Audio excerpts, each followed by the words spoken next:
बिस्मिल्लाहिर्रहमानिर्रहीम। अस्सलाम वालेकुम माय डियर स्टूडेंट्स, आज हमारा टॉपिक है visible spectrum, optics, chapter 14, class 10, lecture number 6 है। डियर स्टूडेंट्स, क्या आप जानते हैं कि ये हमारी दुनिया रंगों से भरी हुई दुनिया है, लेकिन हम सारे रंग जो है वो कभी भी नहीं देख सकते। आज हम ये सुन के हैरान होंगे, अगर हमारी आंख इस कायनात के सारे रंग देख सकती तो हमें हर जगह पे हर चीज ऐसी नजर आ रही होती कि शायद आप इसका तसव्वुर भी ना कर सकते।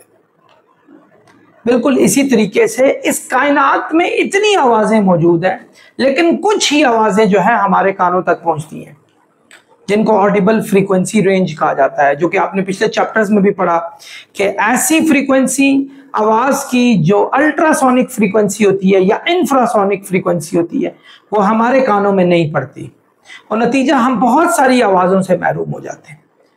जरा सोचें, वो रंग जो हमें नहीं दिखते, जो रोशनियां हमें नहीं दिखती, जो आवाजें हम नहीं सुन सकते, आज वो अगर हमारे साथ मौजूद होते तो हमारी जिंदगी जो है वो कितनी डिफरेंट और शायद बहुत ही बेचैन जिंदगी होती। तो कुदरत ने हमें कितना जबरदस्त बनाया कि हम एक खास किस्म की लाइट को देख सकते हैं और एक खास महदूद फ्रीक्वेंसी की आवाज को सुन सकते हैं। क्या आप जानते हैं दुनिया में इलेक्ट्रोमैग्नेटिक वेव्स की 7 टाइप्स हैं? कितनी? 7 टाइप्स। नंबर 1 गैमा, नंबर 2 हमारे पास अल्ट्रावायलेट, नंबर 3 हमारे पास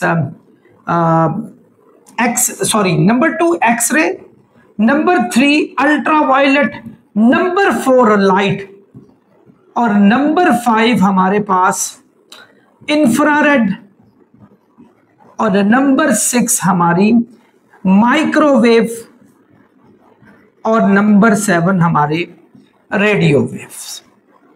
ये 7 किस्म की इलेक्ट्रोमैग्नेटिक वेव्स हैं। कितनी? 7 किस्म की इलेक्ट्रोमैग्नेटिक वेव्स हैं।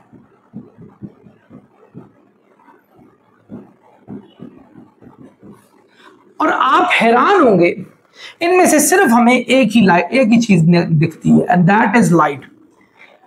और बाकी हमें ये 3 हमें बिल्कुल भी नजर नहीं आती। यानी 6 टाइप्स की इलेक्ट्रोमैग्नेटिक वेव हमारी आंख उसको परसीव ही नहीं कर सकती, उसको समझ ही नहीं सकती।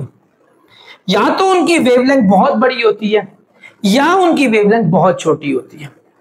इमेजिन करें कि आप घूम रहे अपना मोबाइल सेल फोन उठा के और आप सिग्नल की तलाश में लगे हुए और आपको सिग्नल नहीं मिल रहे, और सिग्नल बताने वाला आपका मोबाइल है।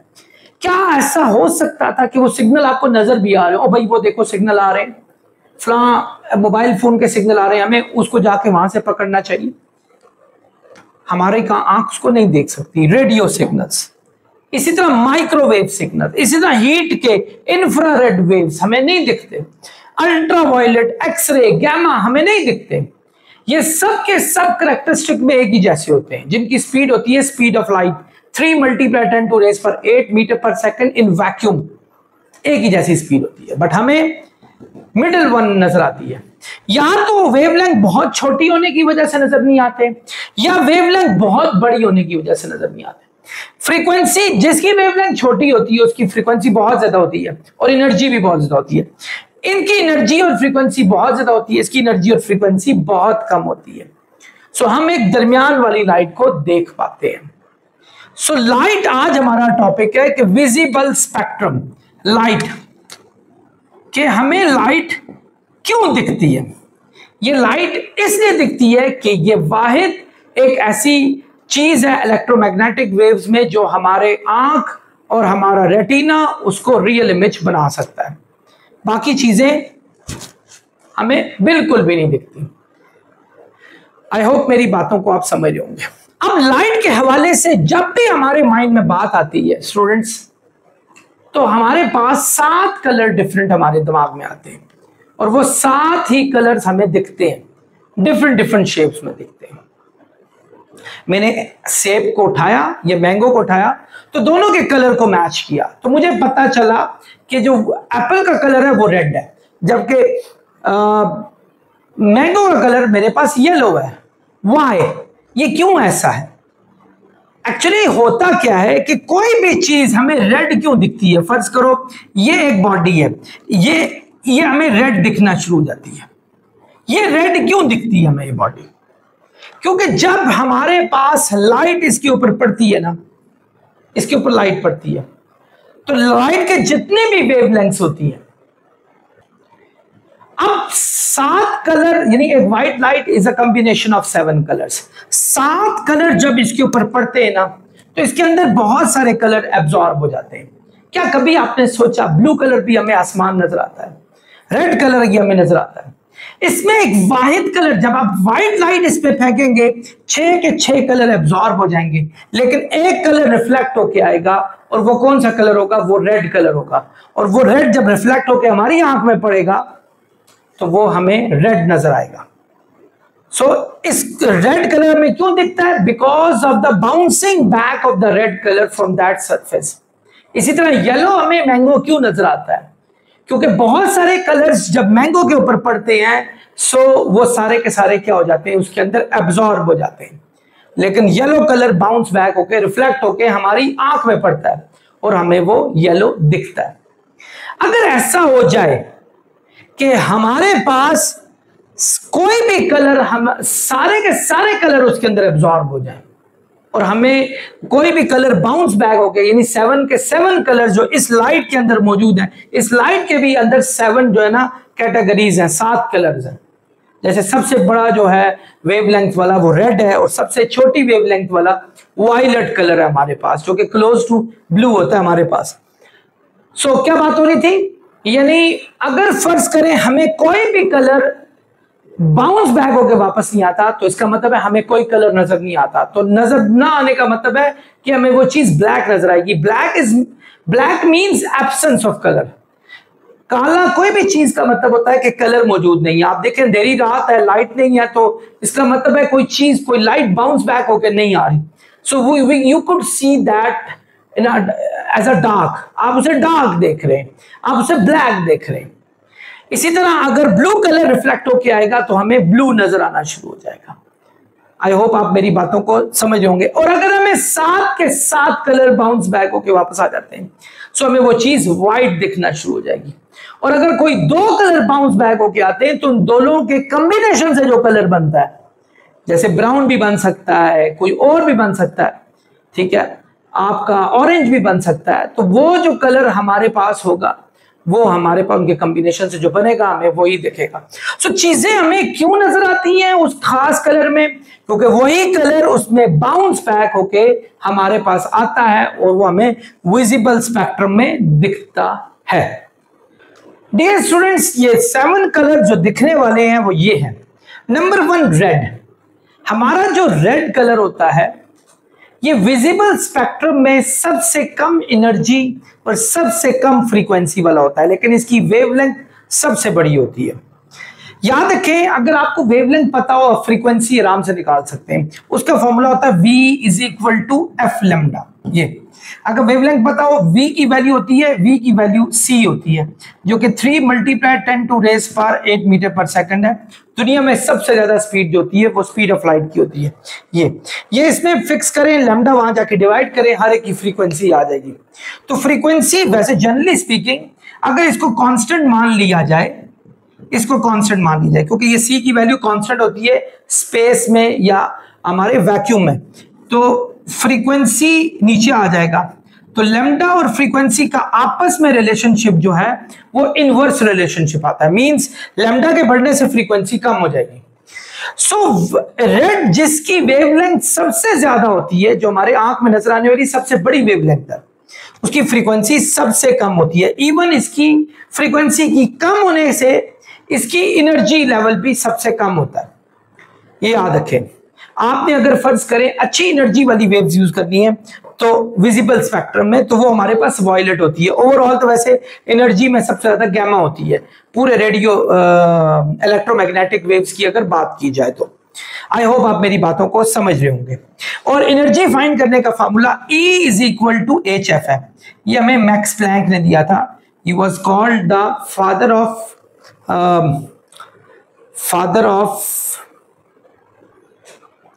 Quantum physics. क्वांटम फिजिक्स का फादर ने कहा था, जिसमें एच की वैल्यू आप लोगों ने शायद 9th स्टैंडर्ड में पढ़ा हो। एच प्लैंक कांस्टेंट को कहते हैं, जिसकी वैल्यू 6.63 मल्टीप्लाई 10 टू रेस पर -34 जूल सेकंड होता है।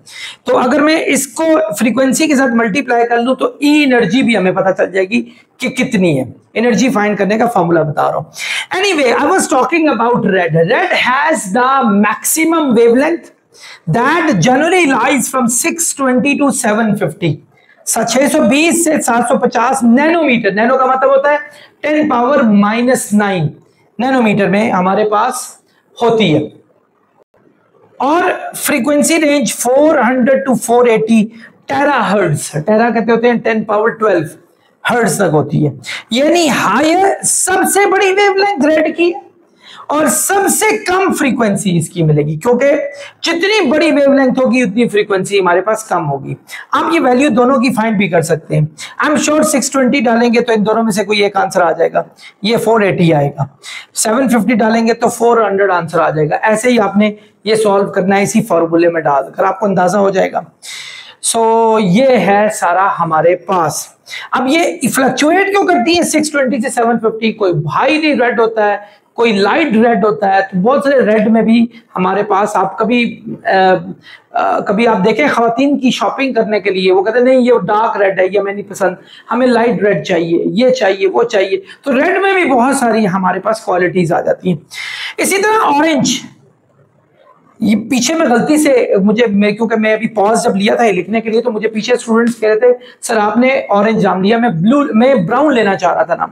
ये ऑरेंज एक प्राइमरी कलर है हमारे पास, ठीक है। ये दो कलर का मिक्सचर नहीं होता, ये एक प्राइमरी कलर है ऑरेंज। और ये रेड से छोटी इसकी वेवलेंथ होती है, लेकिन एनर्जी और फ्रीक्वेंसी में ये रेड से ज्यादा ऊपर होते हैं। आप देखें इसकी जो आखिरी वेवलेंथ थी ना वो हमारे पास क्या थी 620। इसकी आखिरी पहली वेवलेंथ जो थी 620 से स्टार्ट हो रही थी, इसकी आखिरी 620 पर है। ये 590 से स्टार्ट होती है। तो डिफरेंट किस्म के ऑरेंज कलर भी होते हैं, उनकी फ्रीक्वेंसी लाई ये होती है। इसकी वेवलेंथ इससे बड़ी होती है, लेकिन बाकी सबसे इसकी इसकी वेवलेंथ इससे छोटी होती है, बाकी सबसे इसकी वेवलेंथ बड़ी होती है। और फ्रीक्वेंसी में ये इससे जो है हमारे पास वो बड़ा होता है, बाकी सबसे फ्रीक्वेंसी में हमारे पास क्या होगा, ये छोटा होगा। आई होप आप समझ रहे होंगे। Same goes for yellow. Yellow is also a primary colour. तो येलो में हमारे पास जो लैम्डा है वो 65 टू 590 नैनोमीटर से के बीच में लाई करता है। यानी इसका जो लैम्डा इनसे छोटा होगा, यानी वेवलेंथ इनसे छोटी होगी, लेकिन फ्रीक्वेंसी में ये इन दोनों से बड़े होंगे, बाकी सबसे ये क्या होंगे, छोटे होंगे। चलते हैं ग्रीन पर। ग्रीन का वेवलेंथ इन सब से छोटा है, जबकि फ्रीक्वेंसी इन सब से बड़ी होगी। जबकि यहां से डिस्कशन की जाए तो ग्रीन की वेवलेंथ इससे जो हमारे पास है बड़ी है, जबकि फ्रीक्वेंसी और एनर्जी इनसे छोटी होगी। आप देखें blue, my favourite colour. Blue में क्या होता है स्टूडेंट्स, आपकी वेवलेंथ ब्लू वाली जो है वो 485 से 500 तक होती है नैनोमीटर में, जबकि फ्रीक्वेंसी 600 से 620 टेराहर्ट्ज, टेरा 10 की पावर 12 को कहा जाता है।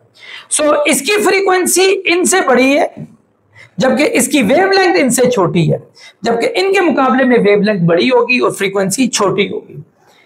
इसी तरह इंडिगो, फिर वॉयलेट हमारे पास आ गया। वॉयलेट एक वो कलर है जो हमारे पास वेवलेंथ में इन सब से छोटा होता है, लेकिन एनर्जी और फ्रीक्वेंसी में ये सबसे बड़ा होता है। आप देखें ना, वॉयलेट का मजीद आगे लेके जाएं तो अगला बन जाता है अल्ट्रा वॉयलेट। यानी देखें, यानी यूं है रेड, आप छोटे से ऊपर जाएं, छोटी फ्रीक्वेंसी से ऊपर वाली फ्रीक्वेंसी पे जाएं। रेडियो, माइक्रोवेव, इंफ्रारेड, हालांकि इनकी भी टाइप्स होती हैं आगे जाकर। आगे जैसे ही लाइट में घुसेंगे, लाइट में पहला सबसे जो हमारे पास छोटा आएगा वो कौन सा आएगा, ये red, orange, yellow, green, blue, indigo, violet. Violet के बाद अल्ट्रा वॉयलेट, यानी वॉयलेट के साथ अल्ट्रा वॉयलेट है, मींस वॉयलेट अल्ट्रा वॉयलेट के बिल्कुल क्लोज कलर है। आप कभी, इसकी एनर्जी भी बहुत ज्यादा होती है क्योंकि फ्रीक्वेंसी बहुत ज्यादा है, फ्रीक्वेंसी और एनर्जी एक दूसरे के डायरेक्टली प्रोपोर्शनल होते हैं। आप कभी एक किसी चीज को गर्म करें, फर्ज करें आप एक लोहा है उसको खूब गर्म करें, खूब गर्म करें, करेंगे करेंगे करेंगे, एक वक्त आएगा जब बहुत ज्यादा टेम्परेचर देंगे तो वो रेड होना शुरू हो जाएगा, और रेड होने के बाद वो ऑरेंज, येलो, इन तमाम कलर से होता हुआ वॉयलेट कलर में जाके पहुंच जाएगा। ये ब्लू में तो लाजमी पहुंचता हुआ दिखता है। जब ब्लू में पहुंचता है तो उसका मतलब है कि आपका अच्छा खासा लोहा गर्म हो चुका है, क्योंकि उसमें जो बहुत ही हाई किस्म की एनर्जी विजिबल वाली नजर आनी शुरू होगी हमारे पास। तो इसका मतलब वो उसके अंदर बहुत बड़ी एनर्जी है, फ्रीक्वेंसी भी बहुत बड़ी है। स्टूडेंट्स, आई होप आप इस पूरे टॉपिक को अच्छे तरीके से समझे होंगे। टॉपिक में कुछ नहीं था, एक बात याद रखें, हमें चीजें नजर क्यों आती हैं। We can see the object in very specific colour because when light strikes to that particular object it absorbs majority of the wavelength. Apart from the wavelength, a specific wavelength which bounces back and that is perceived by our eyes. तो हमारी आंख उसको easily देख लेती है, जो bounce back होके हमारे पास आएगा। If no light is or no wavelength is bouncing back and reaching to the eye, it means you cannot see that particular object, means that object is dark or black. इसी message के साथ मैं अपने lecture का अख्ताम करता हूं। अपना बहुत ख्याल रखिएगा। अस्सलाम वालेकुम।